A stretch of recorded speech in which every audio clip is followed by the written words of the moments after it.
YouTubies, you join us for another video on the 986. We're going to be looking at the 10 best things you can spend your money on to enjoy this car more.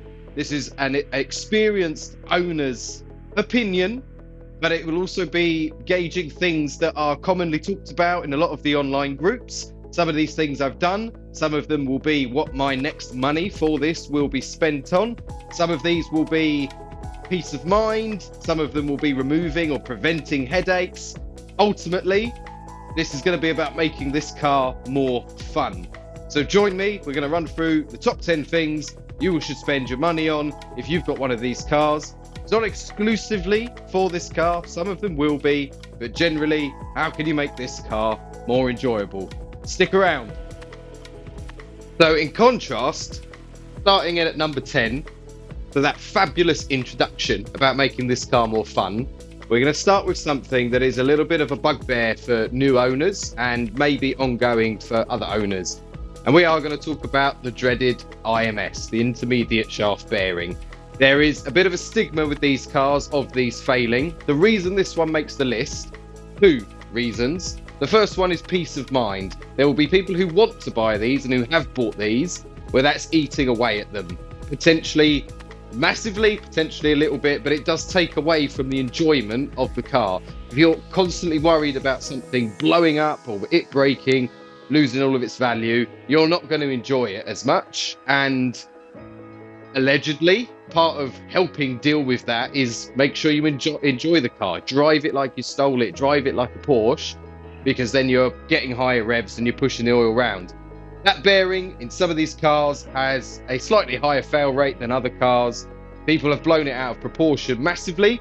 If you're looking to buy one of these, if your car that you're looking at, because they're all quite old now, is over the 100,000 miles mark, probably safe. That's a general rule of thumb, according to the discussions in the forums and in the online groups. Forums makes me sound very dated.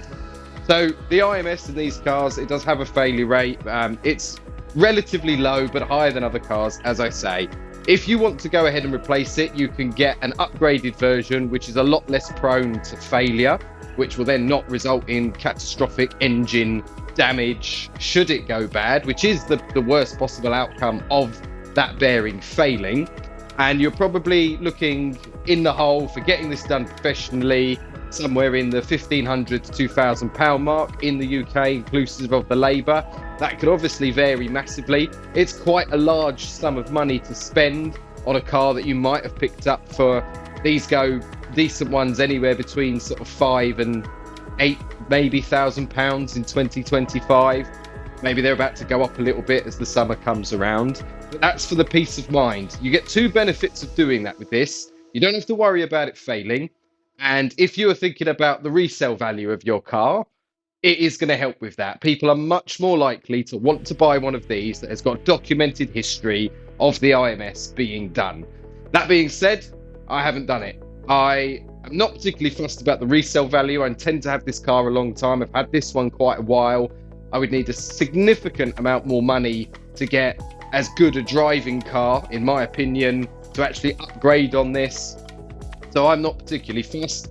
Mine's at 88,000 miles, and I know that because I'm quite excited about the idea of it soon being 88888. And if I can find a private road to be doing 88 miles an hour at the moment that happened, that would be pretty cool. Maximum DeLorean-ness. But you can get that done, and that will give you the peace of mind. It will remove the headache. It will improve the resale value and the resellability. More people will be interested in it, and you can command a slightly higher price because you're selling that peace of mind. I think getting rid of the headache would be a good one, and that makes the car more enjoyable. You're not stressing about it. The other thing you want to do, to bear in mind, if you've got one of these, is drive it. As I said before, it's a Porsche, drive it like a Porsche. Getting the engine up in the higher RPMs, these go to 7K before they redline, actually forces more of the oil into where it's supposed to go.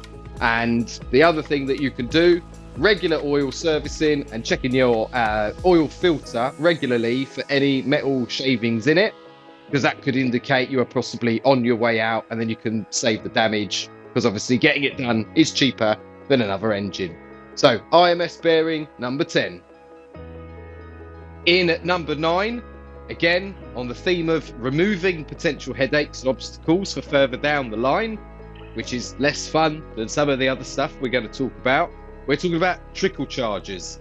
There is a lot of talk online of people who will put these up for the winter, or they'll leave them a couple of weeks, the battery's dead, and then because particularly the ones with the electronic bonnet or hood release, which is how you get to the battery, they have a lot of problems then getting into a dead car. There is a panel in the fuse box that you are able to pull out a terminal, and you can apply a large enough charge to the car from a particularly powerful jump pack, not all of them will do it, or indeed another car's battery or another car that will give it enough power to pop the frunk, which is the term we use here. Frunk, that's an American one. I don't know. I always call it a bonnet. And you can then charge the battery. You can avoid this. The easiest thing to do is, if it's going to be sat for a long time, put it on a trickle charger. The other thing that you can do though is, there is an emergency release. You're not always going to remember to put it on trickle charge. You're not always going to know if you might not drive the car for a couple of weeks, potentially. I had mine, it kept going dead over COVID, for example, because none of us were going anywhere, which is when I decided to invest in a charger. Now, there is a massive range of these. I've got a prop for this particular part of the video. I'm going to talk about this one. I've actually made a video before, which I share through all the groups every time I see this pop up, because I found a way to get this particular one to mean I never encounter that problem again. I do have the electronic bonnet release. However, what I've done is I have, with this AA branded charger, which I'm not sure they make, but it's got their symbols on it. It cost me about £25 on Amazon. I specifically bought this one because it was powerful enough to work for the battery on this car, and it has this. It may not be in focus, but this is a quick connector. The quick connector joins onto your standard crocodile clips if you're charging that way on other batteries. And what I've got in the car, and there will be a link to the other video if you've not seen it, if you want to see how I've done it, is two hoops that connect directly to the battery. I've fed the wire in through the firewall, because there's a nice little grommet right behind the battery, into the cabin, so that if the car is completely dead, my manual key, physical key, can get me in. I can plug this charger straight into it. I can then charge the battery without having to worry about the frunk, lock the car even if it's got enough charge to lock, and then just leave it, let it charge up. I don't need to faff around with trying to get something powerful enough to jump it, because the jump packs are relatively expensive compared to this anyway, and getting another car round isn't always practical. If I left it parked here, unless I've got really long jump leads, I'm not getting to another car even if I could get one round. So you can open the door, charge it up. This AA one, as I said, is £25. On the forums, a lot of people like the C-Tech chargers, and I do believe there is a correlation to Porsche in the respect that might be the recommended one, or it might be particularly endorsed or something. They seem to range anywhere between 75 to 170-ish sort of pounds in the UK. For me, it's, the car is all about like great value for the money. Best driver's car for the money, these. So when I can solve the problem and then some, and eradicate a problem for £25, if you want to enjoy the car one weekend and you come out and find that the battery's dead, you're not going anywhere and you're not enjoying that car. And if, like some people, your emergency release breaks or you can't come and get it through, that's a headache. And I've seen people fall so out of love with the car because of that. It's heartbreaking. You can avoid it. £25, half an hour, an hour's work. I've done a video on it. You can make sure that problem is never going to be significantly more than, I can just plug it in for a bit then. And then at least I can, look after it. And also, if you forget to trickle charge it, but know you might need it in a week and it's already dead, just go and plug it in. It'll be ready for you when you come back. Number 9. Now this is number 8 because it's not a particularly significant one. It will tie in with some of the others, but in terms of enjoying the car more, a lot of people will immediately be thinking about more power. These are naturally aspirated cars, 2.7 or 3.2 litre engines in the later ones, 2.5 in the early ones. I not naively, you don't know if you don't find out, contacted like remapping companies and stuff to see if you could get anything else out of it. A lot of them will say it's not really worth it. A few £100 to get another 12 horsepower, you're probably not gonna notice at any point. So I've gone at number 8 for these. Specifically, these are Polestar plasma core spark plugs. Now, I came across these by accident. I have mentioned them in a previous video when I talked about modifications, and I've tried other things as well. So I came across these in a job previously where we were actually pitching the company, and then I realized they had like a racing division, and they claim on some of their websites and material, certainly at the time, that there might be another 5 or 6 horsepower or so per plug, which when you've got 6 of them, well, that's 30 more. That's going to be far more noticeable. God's honest truth, I don't know that I ever noticed that, if that was the case. What I definitely did notice was a much better throttle response. So allegedly these have like a 50 megawatt spark or something, rather than your 50 watt or whatever a normal spark plug does. Don't quote me on the numbers. And ultimately, what I understand that it does is it causes more instant combustion throughout the entire cylinder straight away. So you've got the delivery of the power faster. That to me ties in with, and it may be placebo, what was definitely a better throttle response. Now, about a year and a half ago, I ended up swapping in to the Iridium NGK. I've got the box up there, NGK plugs, because they're recommended on the forums. I was like, well, I'll try it, see what everyone's raving about. They're supposed to be better for reliability. And I noticed immediately that extra throttle response I had was gone.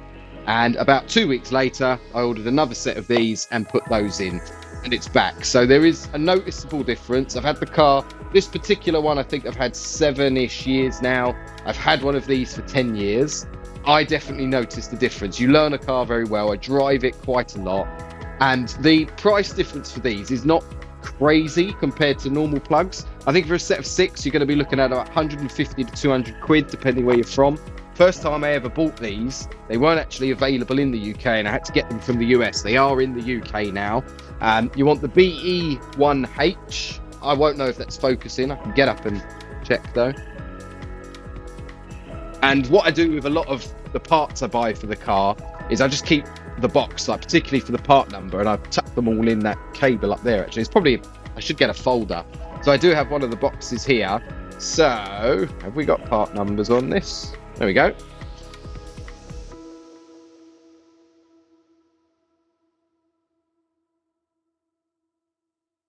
Well, that didn't focus at all, did it? BE1H10. That's the one you want, or it certainly was whenever I got that last box. That wasn't from last year's set. That was a long time ago, but that's what I used to find it. I highly recommend these. It's just personal use, not endorsed by them. If anyone happen to be watching and wants to pay me some money for saying that, they're welcome to. That's a genuine owner's recommendation. The extra throttle response makes the car more fun. It seems to accelerate quicker. Can I notice it's got 30 more or not horsepower? No, I wouldn't be able to tell you it did. But it gets there faster and makes the car more fun. A little bit of extra power, arguably. Not tons, certainly, but would highly recommend that. You've got to spend, at least half of that on spark plugs anyway. If you want to really enjoy it, go for them. Not a lot of people talk about these because not a lot of people know they exist. And it might just be placebo, I've always thought. But having swapped to the other ones and immediately wanted to go back to these and then noticed my throttle response was back, unless I'm just extremely placeboed, I would highly recommend those. I've had one of those 10 years, and it's one of the first things I put immediately back after changing it. So that's number 8. The number 7, staying right here because I've got the box. It could take you in the car, but it's very dark and it makes the footage really grainy, I've noticed. I've included the actual unit in other videos anyway, but number 7, you're going to want to look at your entertainment inside the car. This is a livability mod, if you like. It is a modification. You're changing the standard, and this comes with the idea of enjoying the car more, make it more enjoyable.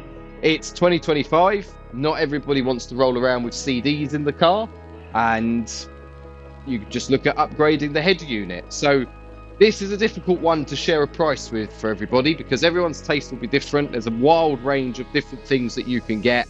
And in some cars, you're going to need to make some considerations.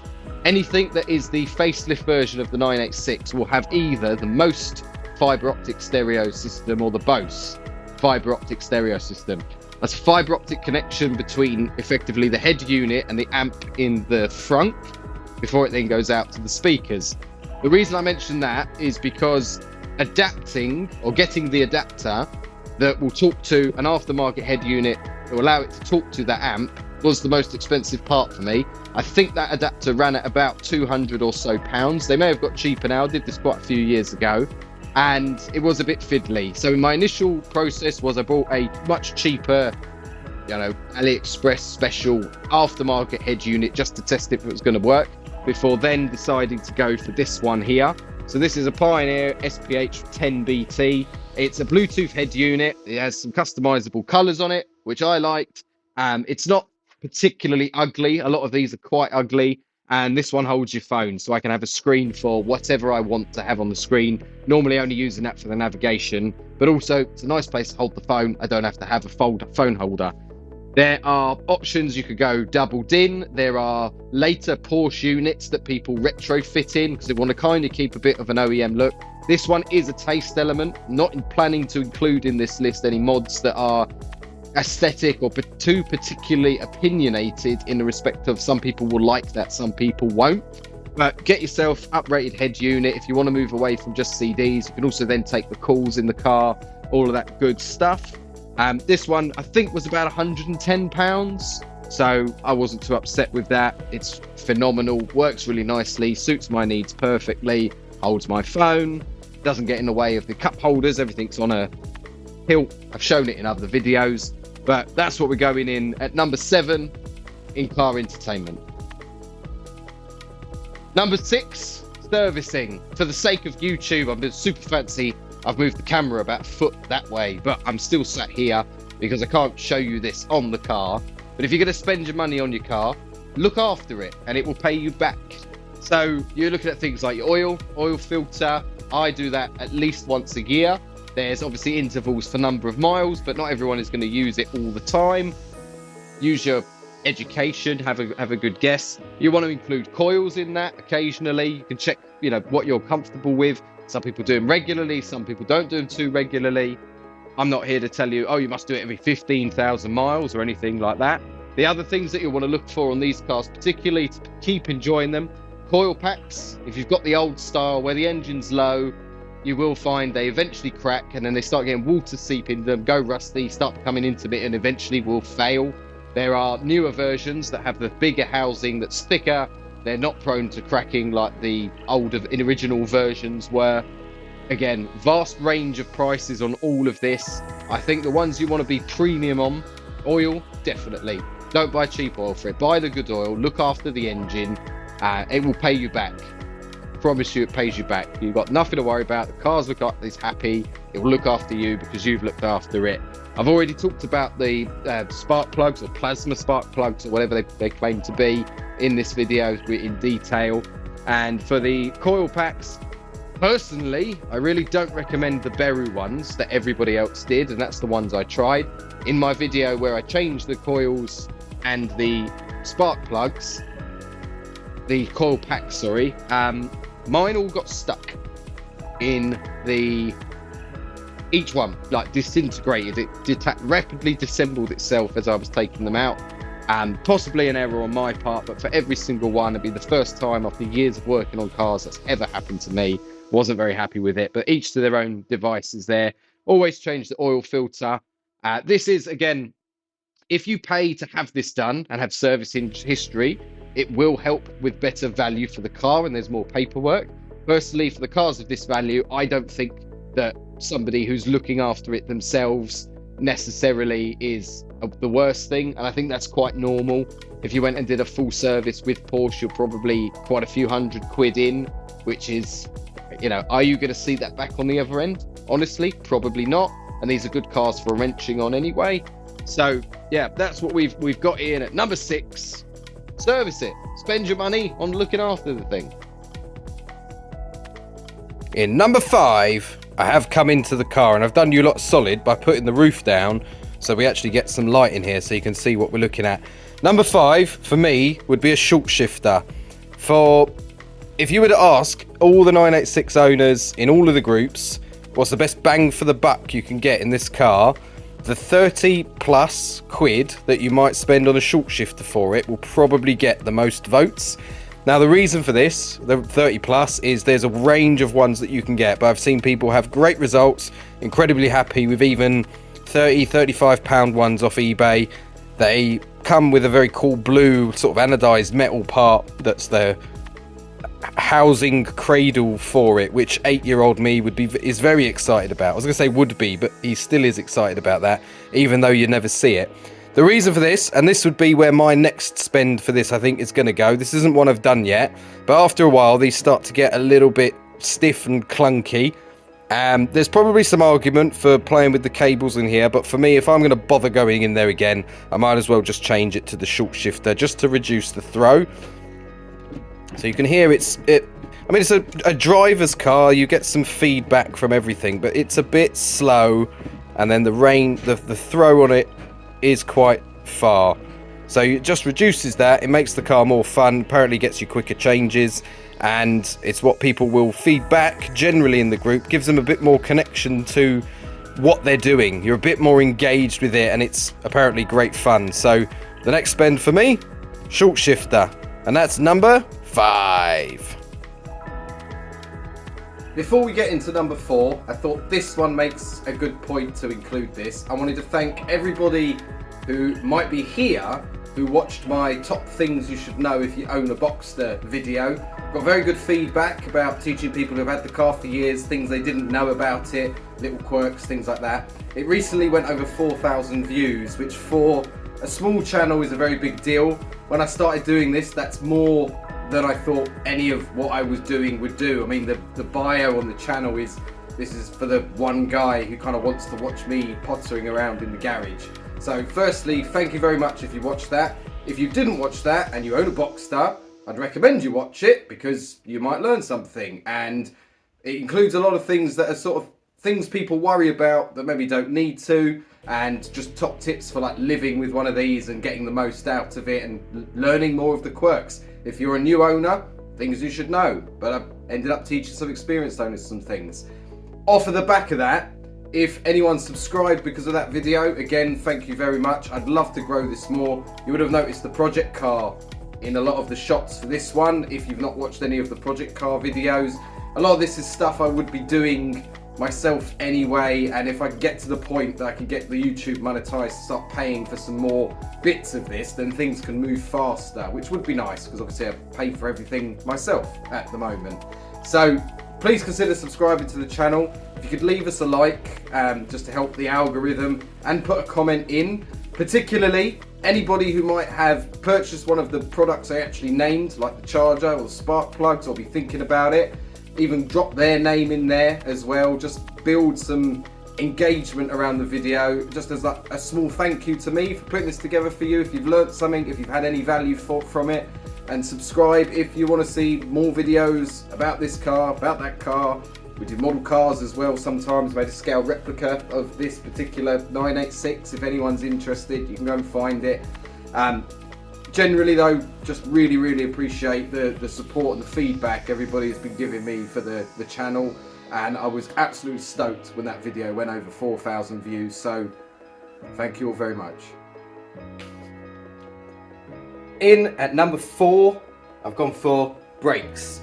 There's a lot of fun in these cars. You want them to be able to stop well.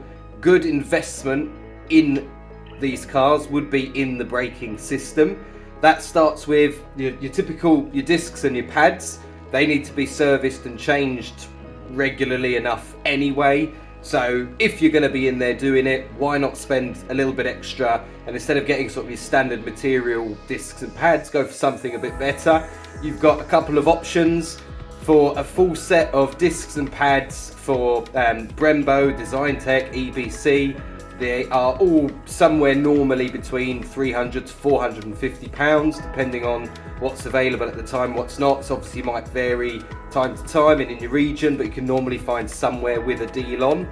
Upgraded materials, they work better. The brakes were designed by Brembo, I understand anyway, so it seems fitting to use their parts when you're doing it. Not somewhere you want to skip because it is a safety concern as well. You've got nice big calipers on these, 2-pot all the way around.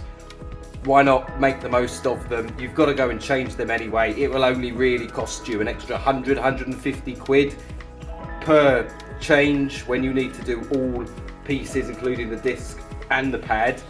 Why not? You'd be daft not to. The other thing you might want to spend money on upgrading is the brake line. They've got rubber hoses as standard. The upgrade to making them braided lines, which loses less pressure because there's no swell in the pipe itself, is parts wise about £120 I gather for all 4 corners. If you're not going to fit them yourselves, you're going to be looking at something like 300 quid for the labour. That would be a worthwhile upgrade. You get more braking power, especially when things are hotter, without having to change any of the equipment necessarily and going for like bigger sports or racing brakes, which is something you'll probably want to do if you want to track the car. But for like an exceptionally fun and enhanced road experience, decent pads and decent discs and then braided lines. Mine are not braided yet, but they certainly will be soon. So that's number 4. In at number 3, we've gone for exhaust. You'll have to forgive me, this is not the easiest thing to film at all, which you'll probably understand. The sound that this flat 6 engine can make when you take it off of the standard exhaust is phenomenal. There's a vast range of what you can go for these. The common ones and the popular ones that are a little bit more money than what is available, the Design Tech exhaust is talked about quite a lot. That will set you back about 1,400 quid. You can look at like the Soul exhaust system, which could be anywhere up to sort of the region of £5,000. The best, most popular value option is normally considered the Dansk, which is about 400 quid for the back box itself, which is responsible for the majority of the noise. And then you can do it super cheap as well. You can get one of these typically called a drone box, 150 odd quid. I replaced the mid pipes for new standard mid pipes with new cats because I didn't want them too loud, didn't want to worry about any of the emissions and MOT stuff, which is an inspection we have to have in the UK every year where they take into account the emissions a car is making. I think it's called smog in America or certain states, and I didn't want to do too much there. And then further down over here, I've got slightly more free-flowing headers, and they set me back again about £150. These were cheap eBay pipes is what most people would describe them as. You get a really nice sound out of it. I'm really happy with it. It's not for everybody. This is the Toyo Sports exhaust. Just read the label there. I didn't know it had a name, if I'm honest. I've had this on for 7 or 8 years now. It's held up fairly well. Would I do it again with a more expensive one? Maybe. Like if I get to the point any of these fail or corrode or wear out, then yeah, maybe I would do it for something dearer going forwards. But also, would I enjoy it that much more? Possibly not. So we're going to do it all about enjoyment here. I remember that I was obviously a lot younger than I am now when I first got this car, but when it first came back, I had somebody put this on for me because I didn't know how to do it and wouldn't have been able to get it done in the time. It was my brother-in-law's father. He's a mechanic, and he came back with it and dropped the car off. And I stood outside with my brother, and we could hear this car coming down the road, and we looked at each other and went, surely that's not my car. And it was. So yeah, I was very happy with it. You want to enjoy this car, you want it to make an awesome noise, you want to let that flat 6 really sound fantastic. Spend some money on your exhaust, you won't regret it. Generally, the only regret I see people do have in the discussions, if you go for a drone box, anything sort of between the 2 and 3k mark, which typically in the 5-speed you're going to be, when you're doing your sort of like 55 to 65 miles an hour, there is a drone, it is loud. I could see why people would get fed up with it, but if you're driving this car to have fun with it, you want it to rip, so get what's available within your budget, you'll love it. That is number 3.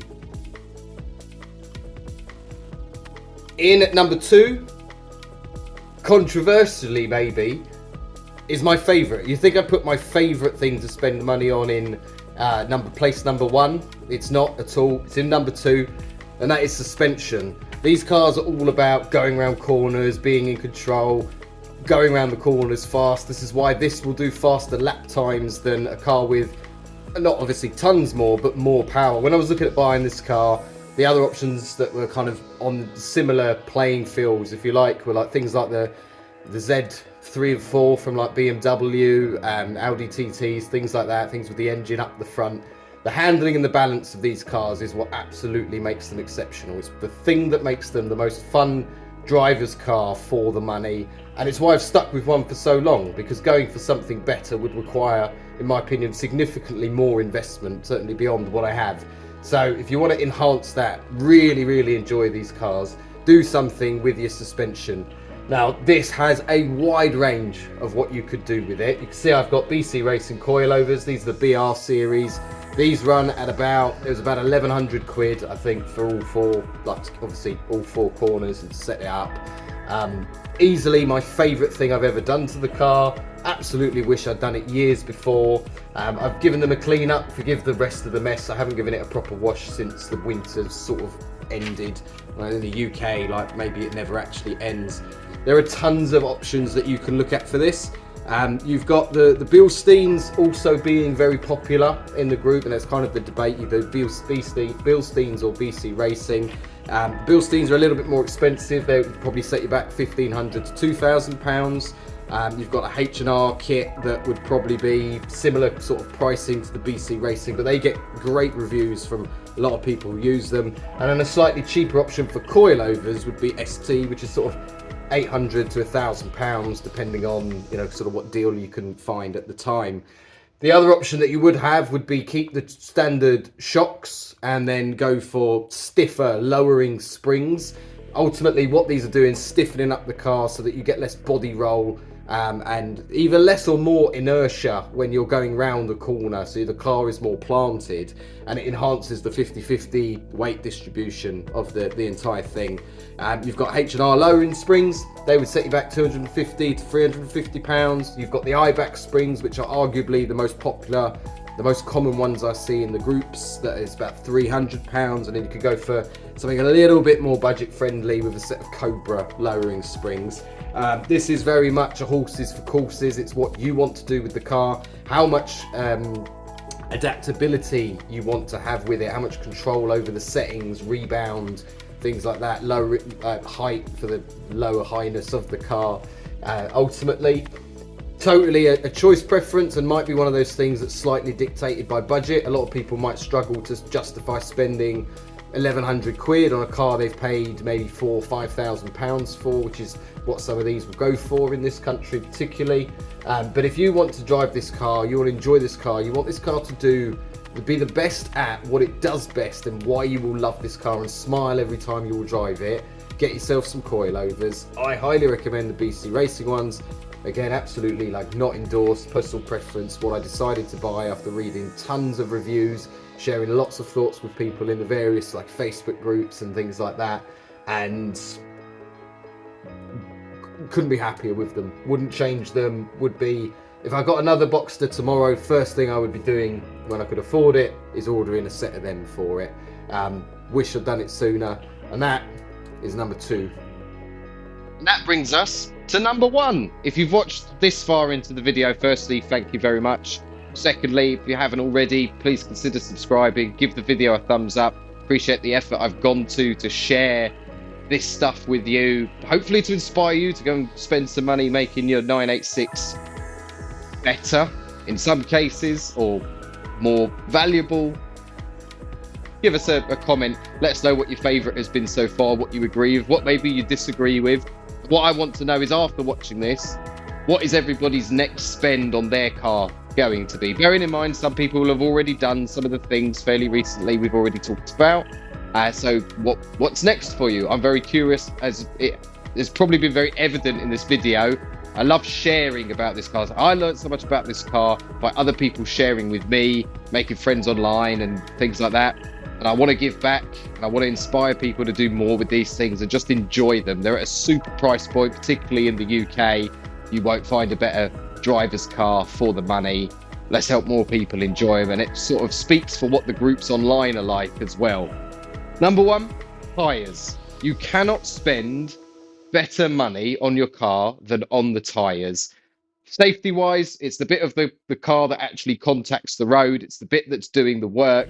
There's a reason that Formula One puts so much money into tyres. The companies who supply it into design, research and development and design for more grip, the right grip, different conditions. Obviously, horses for courses again, but don't cheap out and buy cheap tyres for these. You will not be able to enjoy the car nearly as much. A good tyre gives you good grip, confidence. It lets you enjoy the rawness of it without worrying it's going to slip anywhere when you don't want it to. And it has a very unique element in the respect of some of the other things we've talked about, where it's a renewable joy. You'll find as your tyres get worn, there maybe is a little slip here and there, or you're not as confident in the car. And then you get that time where you get to buy new tyres, and it's like having a new car all over again. So personal preference, after trying out the most popular between sort of the Bridgestone Potenzas and the Michelin Pilots, is the Michelin Pilots. I've recently went for these over the Bridgestones when I renewed my tyres most recently. These are Michelin Pilot Sport 2s, because they were what's available in this size for that wheel when I looked at them. Lots of people will rave online about the 4s and the 5s. They're a bit dearer. This is the area you definitely should not cheap out on. For me, putting these on made the car, like I said, feel like a new car. Total confidence in it going around a corner. We could legally have so much fun with these cars. And the fun, as I say, is in corners, windy roads, even on late nights, empty-ish roundabouts. You can go in them quite fast, be sure the car's going to stick, keep a nice line, nice speed, and just really enjoy the car. Obviously, it's more paramount importance if you're on the track. You're going to want some racing tyres. These Michelins do a great job of being a bit all-weather. I wouldn't necessarily be driving it in the snow, but I have no qualms when I'm in the wet, when it's dry. Grips really nicely. I feel really confident driving the car. It just enhances everything about it. They're very, very important. If you had enough money to spend on one thing for your car, no matter the car, tyres is where it is at. So we're not talking about the controversial Marmite black paint on wheels. A lot of people don't like that. We're talking about the tyre. Spend your money on good tyres, reputable brands. They put a lot of Michelin, Bridgestone, they put a lot of time and money and resource into developing these to be the best they could be for the conditions that they're made for. Obviously, things you'll have to take into account is where you live, where you drive, what kind of surfaces you're dealing with, what kind of weather you're dealing with. Certain countries, particularly like Scandinavia, they have to move to winter tyres at certain times in the year. But when it's your choice and those factors are not as contributing as any other, get yourself a set of really good tyres. Highly recommend the Pilot Sports. Highly recommend the Potenzas as well, but these ones I just preferred. And I really hope everyone's enjoyed the countdown of the top best things to spend your money on with a 986. And there's your number one. So thanks again, everybody who's watched. I really hope you enjoyed that. Would love to hear in the comments what you're thinking about spending on next for your car. I'd really love somebody to be able to disrupt me and tell me something in there that I think actually that should have been on the list. I would absolutely love that. Inspire me. I'm here to be inspired as well by you guys. If you enjoyed that, do please consider subscribing, comment down below, give us a like, thumbs up, help the algorithm. Let's try and get the channel growing a bit more. That would be delightful. Then more people can enjoy it and share it. And now for me, I am going to stick that wheel back on and then finally give this thing the clean it's been waiting for the last couple of months. Thanks very much.